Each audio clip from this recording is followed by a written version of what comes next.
Bienvenue dans Retour de séance. Alors bonjour à tous. Bonjour Jérémy. Bonjour Clément, bonjour à tous. Comment vas-tu? Bah bien, et toi? Bah impeccable, écoute. Aujourd'hui, on va vous parler de Moon. Yes. Donc, un film de Duncan Jones, sorti en 2009. Tout à fait. Donc on va commencer par un petit pitch du film. Donc attention, avec spoiler bien sûr. Donc si vous ne l'avez pas vu, regardez-le avant. Sinon, vous vous en foutez. Ou l'avez déjà vu, c'est possible. Donc le film commence sur une rapide présentation du monde dans lequel se passe le film. Donc un futur proche, on va dire, Voire contemporain. presque ouais. contemporain, Ouais. où l'humanité a trouvé son salut énergétique dans le raffinement de l'hélium-3, qui se trouve en abondance sur la face cachée de la Lune.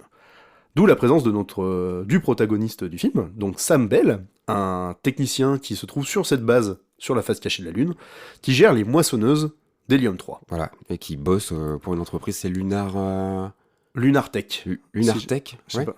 Oui, peut-être. Oui, Oui. c'est ça. Et qui bosse sur les moissonneuses et qui envoie après l'hélium sur Terre. Donc on comprend rapidement que cet homme est sur un contrat de 3 ans, en totale autonomie sur cette base lunaire, et du coup, pour pas qu'il pète les plombs, il est assisté de Girty, un robot avec une intelligence avec une artificielle intelligence artificielle. Ouais. qui est là pour l'aider dans les tâches quotidiennes. Voilà. Bah, pour le pitch, on va pas parler plus de choses, parce que ça viendra en fonction du film. Non, là c'est clairement l'intro du film. Voilà, c'est et- l'intro du film, ouais, les oui. 10 premières minutes sont là-dedans. Ouais. Après, c'est vrai qu'il y a un joli twist au milieu du film. Il y en a plusieurs. Il y en a ouais. plusieurs, et on aura l'occasion d'en reparler. Donc, on peut parler de nos affinités avec la SF, je pense que c'est important. En effet. Bon, toi Clément, grand fan de SF, grand fan de Au grand SF, fan de SF. moi beaucoup moins. Je te laisse expliquer tes expériences de SF. Ouais, alors bah du coup moi la SF, je suis tombé dedans par les jeux vidéo à la base. Ouais. Voilà. Un souvenir de freelancer il y a très longtemps sur PC, Pour les vieux. pour les vieux, une vieille ref. Voilà, Mass Effect plus Ouais. récemment, bah plus dans la temporalité du film on va dire. Oui, ah ouais, Voilà, complètement. on est ouais. clairement dedans. Ouais. Donc grand fan de science-fiction. D'ailleurs, bah, c'est ce qui m'a amené à voir ce film en fait, parce que à cette époque-là, des films de science-fiction, c'était pas C'était plus la mode, ouais. c'était pas la mode. Ouais, la mode était clairement la fantasy, mais la science-fiction, Ouais. pas du tout Ouais, à c'est cette vrai. époque-là. Chose qui a bien changé récemment. Pas longtemps après, Oui. en fait. Du coup, un film indépendant sur de la science-fiction, moi tout de suite ça m'a attisé ma curiosité. Surtout que, chose bizarre, le film n'étant pas sorti au cinéma en France, Et ouais, c'est dingue. c'était vraiment une grosse injustice. Ouais. Et je me souviens à l'époque du un petit pataquès que ça avait fait, que ce film n'ait pas trouvé de distributeur, alors qu'il mérite vraiment Ah mais non, mais complètement. beaucoup plus de lumière. Mais oui, bien sûr. Donc voilà, pour ma part, un grand fan de science-fiction, autant dans les livres, dans les films, dans les jeux vidéo. Donc je ne pouvais que adhérer Et ouais. à ce projet. Donc tu l'as vu à la sortie. Je l'ai vu, si je dis pas de conneries, un an après, dans l'année qui a suivi la sortie. Ok. Voilà. Ok. En fait, ça avait fait un peu de pataquès sur les médias qui en parlaient. Et du coup, ça m'avait tout de suite attiré mon attention. Je l'avais tout de suite récupéré de manière... Ah. Oh non. Et Ok. toi, du coup? Alors moi, Moon, je l'ai vu en 2014, lorsque on a su qui était le réalisateur de Warcraft. C'est comme Oui. ça que, voilà. Quand on a su que Duncan Jones allait réaliser Warcraft, on était tous... bon, alors je suis un gros fan de la licence de Blizzard, et on attendait tous un peu de savoir qui allait réaliser le film, et quand on a su que c'était lui, j'ai dit, tiens, qui est ce gars ? Qu'est-ce qu'il a fait? Et donc je suis allé voir un peu le CV du bonhomme et son premier long métrage, donc Moon. J'ai dit bon bah allez, je regarde. Je suis beaucoup moins fan de SF que toi, je serais pas allé comme ça. Tout ce que je reproche à la SF, alors c'est tout à fait personnel, mais je préfère la fiction que la science. Quand je regarde un film et que j'ai l'impression d'avoir ouvert un manuel de science du lycée, je décroche. Oui. Voilà. On j'ai peut pas vite envie. tomber dans ces travers-là, en plus, dans ce La genre SF, ici. ça doit souvent justifier des explications, des trucs scientifiques. Bah forcément, le nom est dedans. Hein. Mais moi, je suis moins fan de ça. Je préfère qu'on me raconte une histoire. Voilà. Et Moon est un super film. Même. Oui, moi- parce qu'il ne tombe pas là-dedans. Non. C'est ça où c'est fort, en fait. Tout est clair. On en reparlera, je pense. Mais Mm. c'est un peu la SF pour les nuls, comme moi. Ouais, je sais pas si on peut dire ça. C'est de la SF accessible, on va dire. Voilà. On est c'est loin accessible. des thèmes de hard SF qu'on aurait pu voir dans d'autres films ou C'est ça. d'autres thèmes, Ouais, bien et sûr. puis la SF est tellement large, il y a tellement de styles Oui. différents, Oui, on oui. peut tellement... Mm. avoir des films humoristiques, une histoire d'amour, on peut tout avoir dans un thème de C'est un SF. genre qui permet tout. Ouais. Et non, celui-là, c'est un peu, c'est un peu le SF pour les nuls, je trouve. Mais dans le bon sens du terme. Hein. Oui, oui, bien Pas, sûr. c'est pas péjoratif quand je dis ça. Et du coup, bah, on peut reparler de Duncan Jones. C'est vrai que Duncan Jones, le réalisateur du film, donc le fils de David Bowie, Oui, d'ailleurs, accessoirement. accessoirement. Chose étonnante que je ne savais pas quand j'ai vu Moon. J'avais vu Duncan Jones, je ne savais pas que c'était le fils de David Bowie, je l'ai su quand Warcraft est sorti. Ah, tu l'as su après? Ouais. Ah non, oui, non, d'accord. Donc Ok. c'est, voilà, petite anecdote personnelle. Donc Duncan Jones, du coup, qui est assez discret, au final, dans Oui. sa vie de réalisateur, Eh ben, ouais. parce que Moon étant son premier long métrage, Mm. avant il a fait un court métrage Ouais. qui avait fait un peu de bruit d'ailleurs aussi, Oui, niveau oui. critique. Et on va dire même que jusqu'à maintenant, donc sa carrière, elle a pas eu énormément de films, je crois qu'il est à 4, C'est ça. si je dis pas de bêtises, 3 ou 4. Ouais, c'est ça. Et ouais, puis comme c'est marrant d'avoir un premier long métrage Moon qui est exceptionnel, je trouve, et juste après d'avoir signé pour un blockbuster, pour un futur blockbuster certain, enfin une licence comme Warcraft, c'est assez dingue Un film d'avoir. à très gros budget déjà, Ouais, on mais- va dire ça. Ah bah oui, Oui. surtout par rapport à Moon et par rapport à ce Oui. qu'il a pu faire avant. Oui, bien sûr. Et c'est marrant d'avoir choisi un réalisateur vraiment de cinéma d'auteur Oui. pour à aller fait. faire un blockbuster comme Warcraft. Bon, Oui, c'est vrai qu'entre les deux, il y a un sacré gap. les enjeux sont pas les mêmes, les budgets sont pas les mêmes. Ouais, C'est vrai que ouais. il y a beaucoup de choses de différentes. Ouais. Après, Duncan Jones, j'avais vu son film qu'il avait fait entre Warcraft et Moon, qui s'appelle Source Code, Ah oui, avec Jack Gyllenhaal. oui, alors je ne l'ai pas vu. Et c'est pareil, un film où je suis tombé totalement par hasard dessus. Alors, un film de SF aussi, quand même, faut dire ce qui est. Ça reste de la SF, mais beaucoup plus contemporaine. Et c'est marrant, parce que pareil, je ne savais pas que c'était le même réalisateur. Je suis tombé dessus par hasard à la Tout en téloche un surprise. soir. Et j'ai découvert après que c'était le même réalisateur que Moon. D'accord, alors après ces films aussi, non, à part Warcraft bien entendu, n'ont pas une promo, n'ont pas eu une promo de dingue. Non, Hein. non. Source Code un peu plus, parce que Jake Gyllenhaal, et c'était Ouais. c'était le début de sa grosse hype. Oui. Mais oui, ouais, non, c'est sûr que... Bah, Moon, typiquement, hein, pas sorti au ciné en France. Ouais, c'est une honte quand on voit ce que nous propose ce film. Une sacrée injustice. Ouais. Surtout quand on voit certains films qui arrivent au cinéma, ça fait peine des fois. Aussi, et puis alors, il y a peut-être une question, comme on a dit tout à l'heure, de timing, parce que en 2009, c'était un peu plus la mode de la SF, Non. mais la façon dont est fait Moon, moi, la chose qui se rapproche le plus aujourd'hui, pour moi, c'est Black Mirror. Moon, c'est vraiment le papa de Black Mirror. Ça aurait pu être un épisode, un long, aujourd'hui, de Black Mirror. Et en 2009, c'était pas encore la mode de ces trucs hyper dark, hyper tristes. Pendant 1h30, c'est pas larmoyant, mais c'est touchant. Quand même émouvant. Hein. Ouais, c'est très émouvant, la musique est dingue, bon. Et ça fait vraiment penser à ce qui sort aujourd'hui. Puis avec beaucoup de questions d'éthique, oui, au final. Ouais. Est-ce que c'est bien, est-ce que c'est pas bien? Ouais. Beaucoup de morale dans ce Mais film. 10 ans trop tôt. Oui, tout à fait. Puis le problème, c'est qu'en 2009 aussi, bah, par exemple, Moon en Belgique est sorti vers la fin de l'année. Et le problème, c'est qu'en 2009 est sorti un gros film de science-fiction qui s'appelle Avatar. Ah oui, j'avais pas pensé à Ouais, Avatar. il est sorti.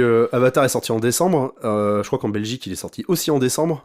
Bon, Et ouais, entre le film de science-fiction que tout le monde a déjà vu, James Cameron, et le film de science-fiction pas de chance. qu'un réalisateur sort d'une part avec un petit budget, c'est compliqué. Après, on n'est pas dans le même style non plus. C'est vrai que malheureusement, la science-fiction est trop large, mais on n'est pas dans le même. Non, alors on n'a rien à voir. On n'est pas du tout dans le même game, c'est sûr. Mais bon, Ça peut toujours jouer. pour le public lambda, voilà. Bon, déjà, on a été assez expressif sur nos Oui, expériences au moins, et notre contact avec ce film. Voilà. On va parler maintenant du casting. Le casting de ce film, donc avec l'excellent Sam Rockwell, Ouais. qui est... qui nous surprend. Qui nous surprend. À chaque fois que je vois un film avec Sam Rockwell, je suis... Alors maintenant moins, mais à cette époque, j'étais toujours surpris. Il est excellent, ce gars. Ce qui fait beaucoup de films, au final. Et moi, j'avais vu plus dans des comédies américaines un peu poète-poète, et Ouais. je ne trouve pas le mot. Et là, du coup, eh ben non, excellent au final.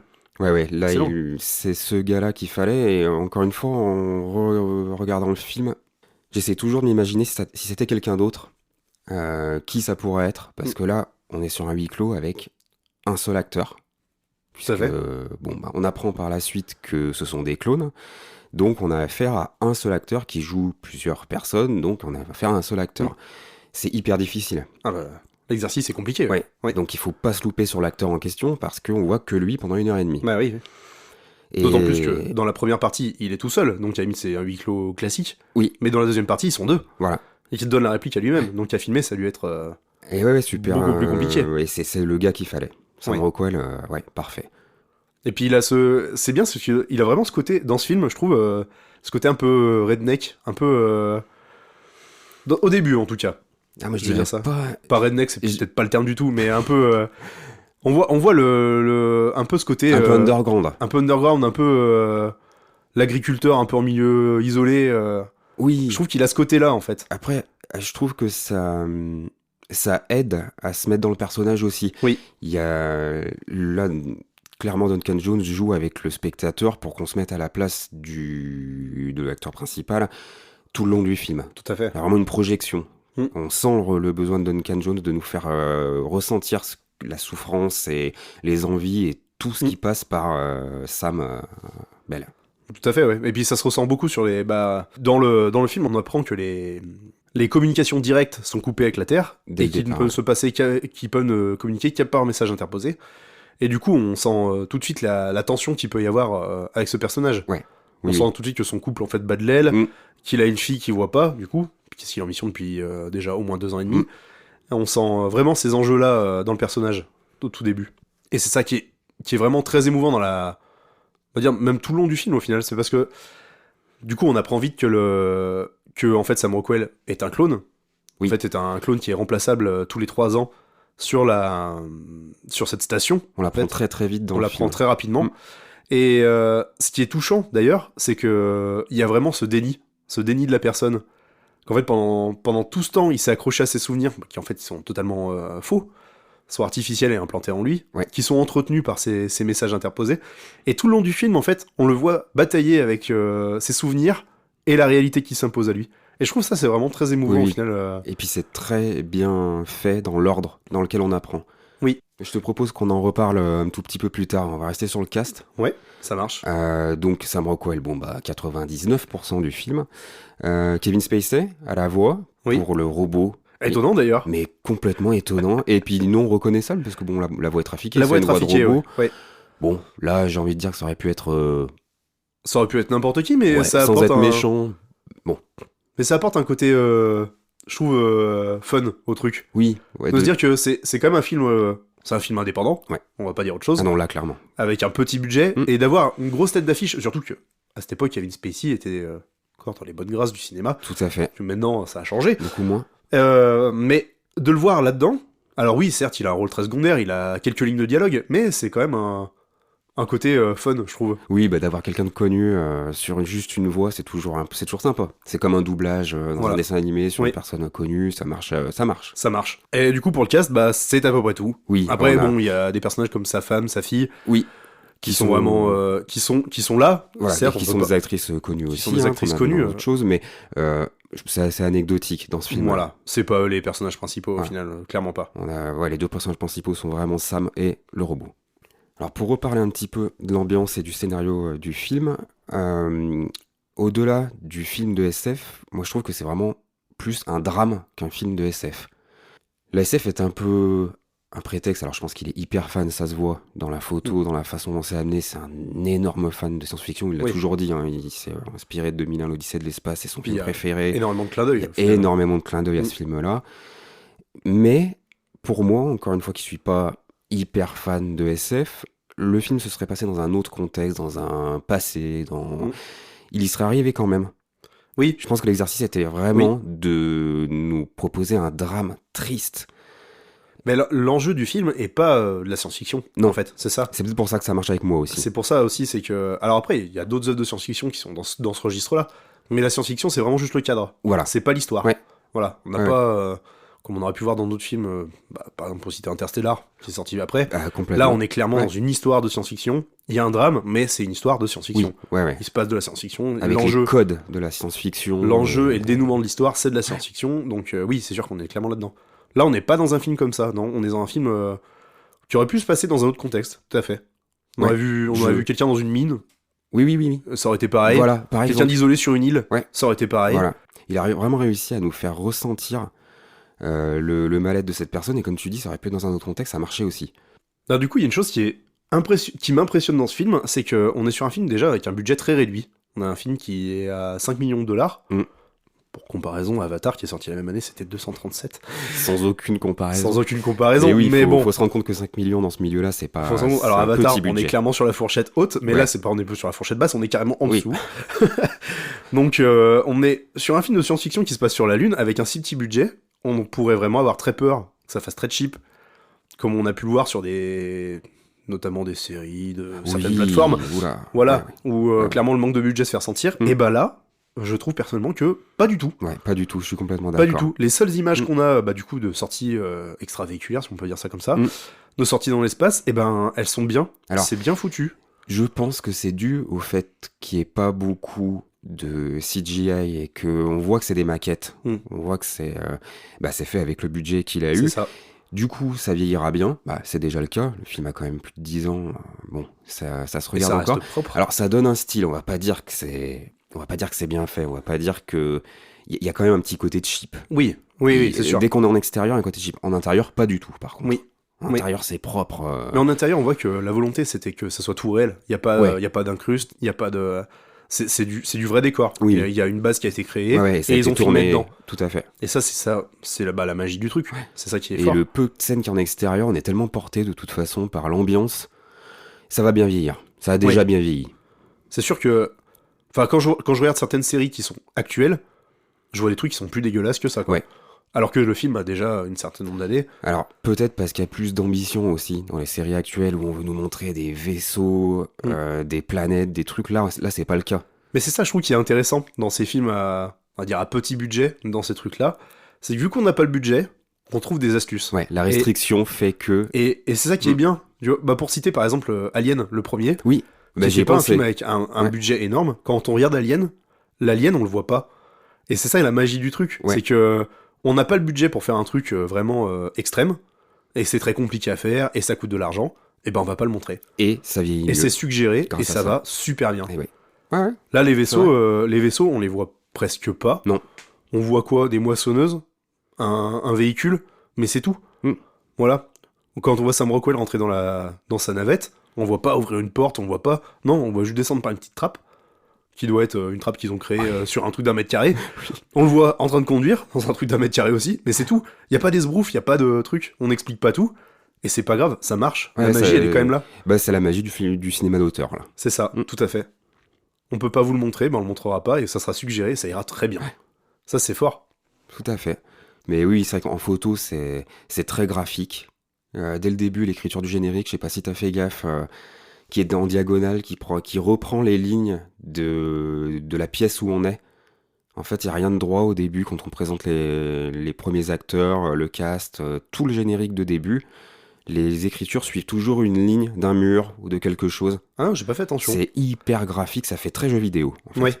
Même le film en lui-même, d'ailleurs, on voit que c'est un gros fan de jeux vidéo. Oui. Et... Ça se sent, ouais. Ah, ça se sent direct. On a l'impression d'être dans un jeu la plupart du temps dans le film. Mais ce qui est bien en plus, c'est la gestion des couleurs, parce qu'en plus on est sur la Lune, un endroit qui est très peu coloré. Oui. Et je trouve qu'il en joue beaucoup là-dessus au final. Il y a beaucoup de plans quand il est en sortie dans son véhicule, des plans larges vus du dessus, avec vraiment ce contraste très exacerbé qui est dû au décor et au truc. Et je trouve que ça marche particulièrement. Et puis avec ce côté très brillant de la Lune, ce côté très sombre aussi, parce que du coup on est dans l'espace, il n'y a rien. Ouais, et puis justement ça joue, comme tu dis, c'est très en contraste entre l'intérieur et l'extérieur. Oui. L'intérieur est très blanc, très édulcoré, comme on imagine souvent dans les jeux ou dans les films, un intérieur de station. Très souvent en SF, c'est comme ça. Et là, l'extérieur est très très dark. Oui. C'est très... Oui, c'est joli. Enfin, c'est joli à voir. Oui, ouais. Et puis ce qu'il y a de bien aussi, ce que j'aime aussi, un tout petit détail, mais ce qu'il y a de bien, c'est qu'on suit quelqu'un qui vit pendant 3 ans sur une base lunaire, Et ce que j'ai aimé aussi, c'est que la SF, souvent, dans l'image, elle est clean. C'est toujours propre, c'est toujours beau. Et là, on voit quand même un mec qui travaille dehors, dans de la poussière, qui arrive à être dégueulasse sur sa truc. Ouais, et là d'ailleurs, Et ça, je trouve ça fort, en fait. C'est le petit détail qui... C'est pas non plus... Je veux pas dire que le film est un monstre de réalisme par rapport à plein de trucs, mais c'est un petit détail où on voit de la SF pas clean. ouais. Et ça, je trouve ça intéressant à voir. C'est qu'on a des environnements tout blancs, tout propres, comme on pourrait voir dans plein de choses. Mais non, sa combi, elle est dégueulasse parce Ouais. qu'il va dehors. Et alors, en parlant de ça, justement, quand on comprend que le clone est en train de mourir parce qu'il a fait ses 3 ans de service, et qui commence à vraiment être dégueulasse, à saigner un peu de partout, il perd une dent, il y a vraiment des choses du cinéma d'horreur, je Oui. trouve. Ah bah oui. Et Voilà, c'est la scène avec la dent. bon, forcément, ça m'a parlé à fond, je suis fan de ce type de cinéma, mais il y est allé à fond. Il a pas hésité, hein. C'est bien dégueulasse, comme tu dis, quand il revient, la combi est dégueulasse, lui est tout pourri, il est vraiment en train de mourir, quoi.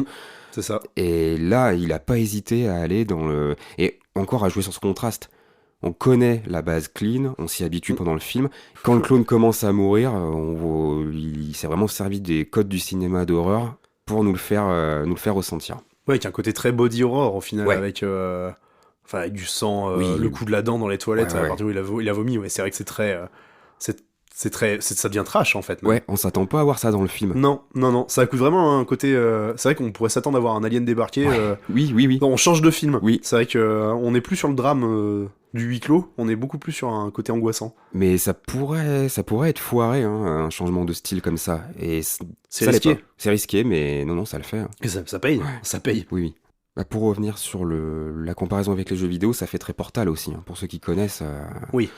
La voix du robot, l'assistance. Bien sûr. D'ailleurs, pour revenir sur ce robot, c'est très rare de pas voir un twist où c'est l'IA qui est méchante.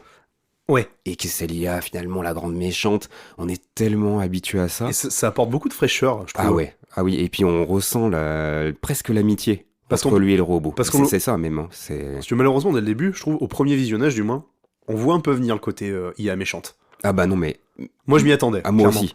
Je m'attendais à ce que, l'IA essaie, enfin, quand il y a les deux, quand il y a le premier Sam Rockwell Sam Bell qui revient de son truc avec le truc, j'attendais que l'IA le bute. Clairement. Oui, moi Ou aussi. tente un truc comme Ouais. ça. Il y a l'anomalie, faut Et que l'effacer. c'était elle la grande méchante et qu'il fallait qu'ils se battent contre Voilà. eux. Et c'est pas du tout le Et cas. non. Et c'est tellement rare d'avoir une IA. Là, ils sont vraiment amis. C'est ça. Et puis, on voit clairement que l'IA a des dilemmes moraux, en final. Ouais. Parce qu'en fait, elle a deux... Elle, sa mission, comme elle le dit, c'est d'aider Sam Bell. Et je pense qu'on est même censé comprendre que l'IA évolue et que elle, sa mission, c'est d'aider Sam Bell. Et Sam Bell, s'il se rend compte de la supercherie, des clones et tout, et bah elle, vu que sa première mission c'est de l'aider, bah elle va l'aider quand même. Ils ont pas prévu Ouais. ce truc-là. Et c'est d'ailleurs assez étonnant, parce que c'est un truc qu'on voit très rarement. D'ailleurs, la scène avec où même l'IA donne le mot de passe Oui. pour accéder aux Oui. journaux vidéo, c'est vraiment assez surprenant comme Ouais, scène. ouais, c'est touchant d'ailleurs. Mais c'est touchant, Mm. parce que voilà, on a vraiment un côté très attachant avec cette IA. D'ailleurs, même jusqu'à la fin, parce qu'à la fin, en gros, l'IA lui dit d'effacer sa mémoire, vraiment Ouais. vraiment au climax à la fin. Ce qui Et est même touchant et même limite un peu triste. bah ouais, bah là c'est voulu. Oui, c'est la clairement. séparation entre lui Voilà. et son pote. Alors Ouais. le film est triste pour plein d'autres aspects, mais ce côté-là est... Ouais, c'est plombant. est- C'est vrai que c'est pas un film qu'il faut conseiller à ceux qui aiment pas les films tristes. Ce film est vraiment Oui. plombant. Oui, carrément. Ce que j'ai bien aimé, du coup, on parlait de l'affinité avec le robot. Moi, ce qui m'a aussi touché, c'est comment c'est amené le fait que le protagoniste apprend que ses souvenirs sont faux. Oui, Que c'est amené doucement au final. C'est vraiment, il y a pas... on aurait pu s'attendre à un gros twist, et paf, la page, elle est tournée, il y a un après, un avant. Non, là, je trouve que c'est vraiment très édulcoré, et ça passe vraiment en douceur. bah, comme beaucoup d'informations dans ce film, j'ai l'impression qu'il y a vraiment une question d'étape. On valide les choses qu'on apprend. Ce sont des clones. Au bout de, je sais pas, une demi-heure dans le film, on Oui. a compris que c'était des clones. Et on comprend toujours, le spectateur comprend toujours la chose en même temps que le protagoniste. Jamais avant ou après. Tout à fait. On n'est jamais mis en avant par rapport à Sam Bell. Ça, c'est super immersif. Oui. Notamment avec la scène du clone qui se réveille. Voilà, par La exemple. scène d'ouverture, en fait, où on apprend qu'en fait, il a eu un accident. Donc on se demande si c'est le robot qui est venu le chercher. On sait pas encore que c'est des clones. Je trouve que le départ est bien fait. Et lui aussi là-dessus. l'apprend à ce moment-là. Et lui aussi. Ouais. Qu'il a eu un accident, qu'il a perdu la mémoire. Et c'est malin. C'est malin comme c'est fait, parce qu'il n'y aura pas le petit malin qui regarde le film qui dit ouais, mais je l'avais vu venir. C'est là où je trouve que ça en fait un film de SF abordable, c'est que toutes les étapes sont validées. On est un spectateur, on dit bon bah c'est bon, ça on a compris. On aurait été dans un Nolan, on aurait eu tout eu dans le désordre, avec le spectateur qui essaie de comprendre, ah mais alors attends, ça c'est ça, lui il a fait ça pour ça, il va peut-être se passer ça. Qui aurait nécessité presque un deuxième visionnage pour pouvoir comprendre les trucs avant. Alors que là, on valide par chapitre les étapes qu'on comprend. Hop, c'est des clones, ils s'entendent pas au début, ensuite ils s'entendent, ils vont se mettre à collaborer parce qu'ils comprennent qu'il y a des problèmes. Tout est validé, les choses les unes après les autres, et on comprend au final, à peu près la moitié du film, que l'IA va pas se retourner contre lui. Oui. C'est pas le méchant, mais le problème c'est qu'on est tellement habitué à ça que je pense qu'on y a tous pensé. Bah oui. On s'attendait Donc ça à fait la beaucoup trahison du truc. Tout ça fait beaucoup de twists et beaucoup de surprises. Donc ça rend le film super bien. Oui.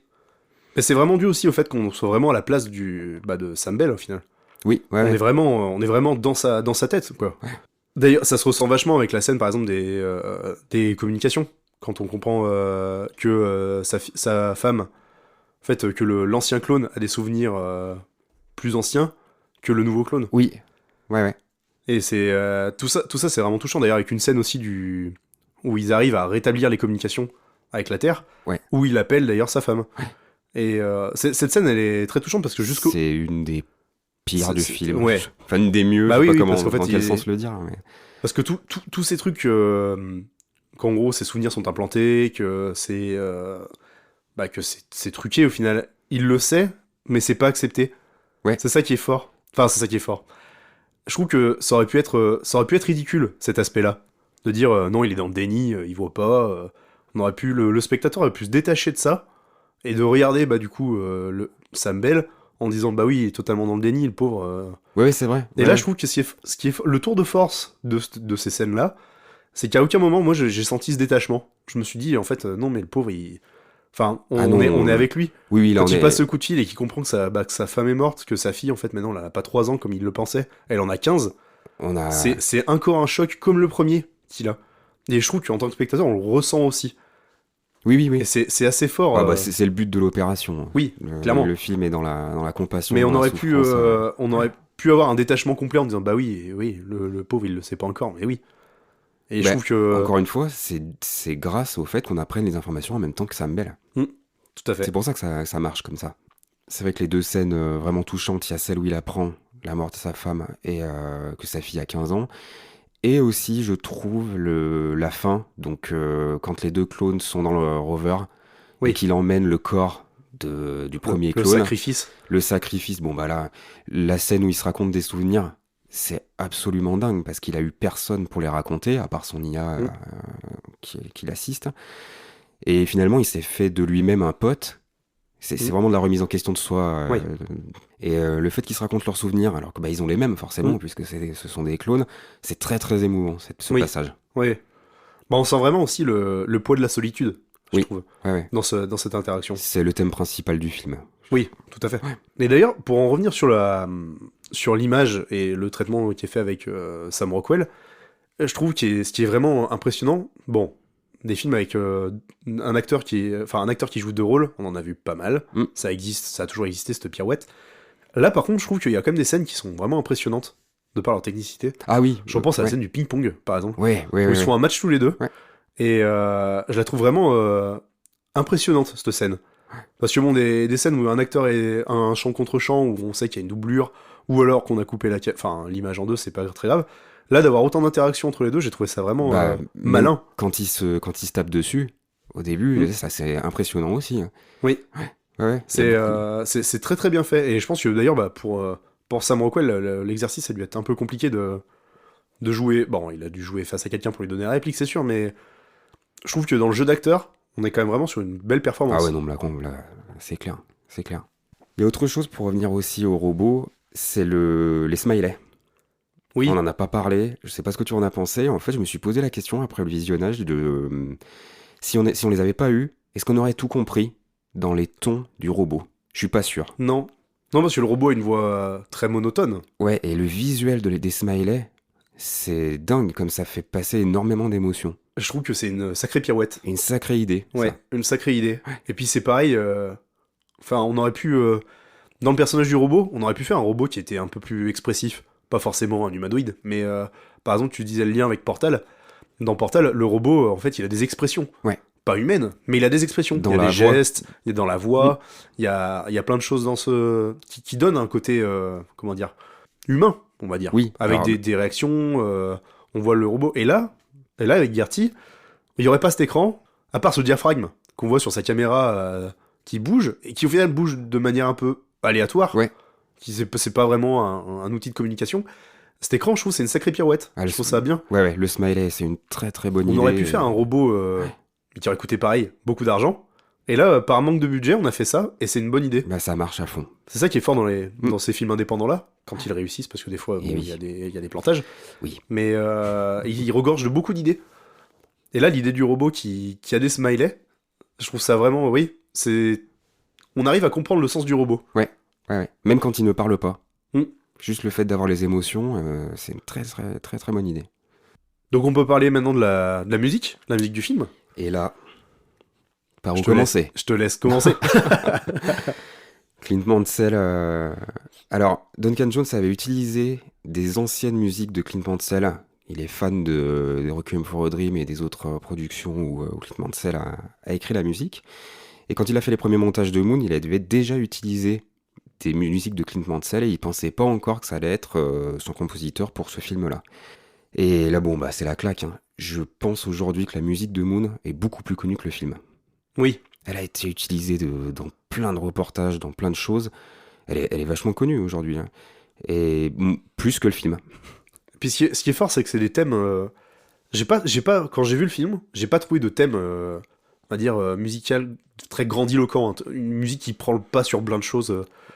Vu le style du film, ça aurait été dommage Oui, d'avoir mais en fait, dans les films contemporains, on s'attend vachement à ce genre de choses.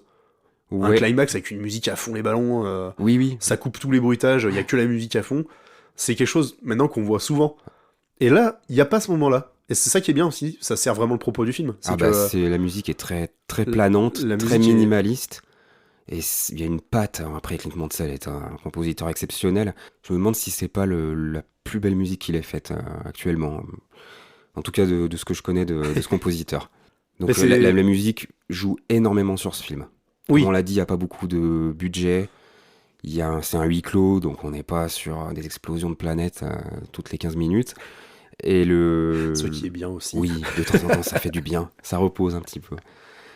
Et la musique, bah forcément, joue un rôle énorme dans ce film. Et d'ailleurs, avec la musique qui joue un rôle énorme, mais aussi les silences. Ça qui est assez bien fait, c'est qu'il y a beaucoup de scènes, des scènes clés ou des scènes d'ailleurs d'attente, où il n'y a plus de musique. Et je trouve ça. C'est la marque de fabrique de la SF, ça aussi. Oui. On est obligé de le faire. Oui, je bien pense. sûr. Parlons de l'accueil du film.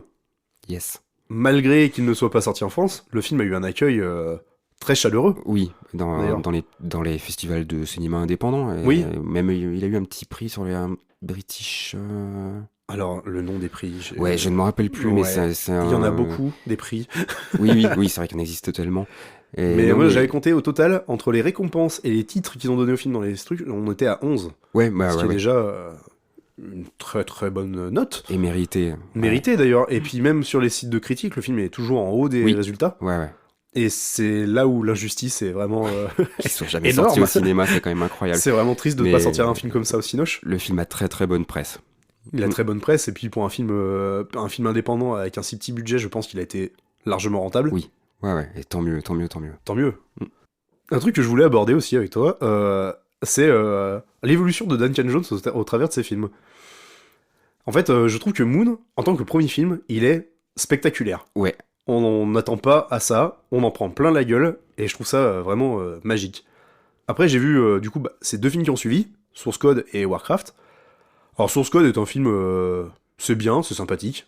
C'est vraiment le blockbuster, le thriller, quoi. Ouais. Toujours sur un je thème ne l'ai de pas SF. vu, donc là, Qui est à voir, je conseille d'ailleurs. Ok. C'est bien. C'est pas non plus le film du siècle, mais il est bien. Et Warcraft, qui est un peu mitigé. Alors après, mitigé, voilà. s'attaquer à une licence comme ça, je pense que l'exercice est pas du tout le même que un premier long métrage comme Oui. Moon, avec une histoire originale, écrite par lui et Nathan Parker. S'attaquer à une licence comme Warcraft, c'est forcément casse-gueule. Il y a des armées de fans. Oui. La licence est mondialement connue. Puis il y avait beaucoup de choses à raconter. Ouais, Parce que ouais. Et puis, mais je trouve qu'il s'est pas si mal débrouillé. Ça aurait pu être bien pire. Oui. Même en tant que gros fan, je pense qu'il y a eu des erreurs. Il y a eu des choix pas très logiques, mais bon, le budget était là. Oui. Et heureusement d'ailleurs. et puis on sentait aussi que le projet le tenait à cœur et qu'il était fan de la licence parce qu'il a choisi une période. Warcraft s'écoule sur des milliers et des milliers d'années. C'est une mythologie entière. Et il a choisi une période qui est pas forcément la plus connue et la plus facile pour un premier film. Après, ça s'appelait Warcraft le commencement, c'était forcément une intro. Bien sûr. Mais moi, je trouve qu'il s'est quand même bien débrouillé. Alors oui, c'est pas aussi spectaculaire que Moon en tant que fan de cinéma. On prend une plus grosse claque pour Moon que pour Warcraft. Oui. Warcraft est un blockbuster classique. Oui, c'est très classique. Il y a pas beaucoup moins de prise de risque, c'est sûr. Complètement. Après, je trouve ça dommage que... Bon, après, c'est un réalisateur qui fait pas énormément de films, au final. Ouais. Qui sort des films rarement. Son dernier date de 2018, si je dis pas de conneries, c'est un film qui est sorti sur Netflix. Qui a d'ailleurs un lien avec Moon. Oui. J'ai vu que le personnage de Sam Bell était dans le film, voilà. apparemment. Il y a un multivers de Duncan Jones. Le Jonesverse. Le Jonesverse. Mais c'est dommage de pas le revoir réitérer cet exploit, je trouve. Ouais, alors surtout que ça avait parlé de faire... il voulait faire une trilogie de D'accord. Moon, à la base. Il voulait faire 3 films. Il avait parlé d'une suite, et même d'une suite supplémentaire. Et finalement, il a intégré le personnage de Sam Bell dans Mute. Mais je pense qu'il n'y aura pas plus que ça. Non. Et j'ai envie de dire tant mieux. Oui, parce que l'histoire, comme elle se finit, c'est bien. Ah ouais. Et puis, Ouais. alors après, c'est vrai que la fin du film n'aurait pas donné les clés.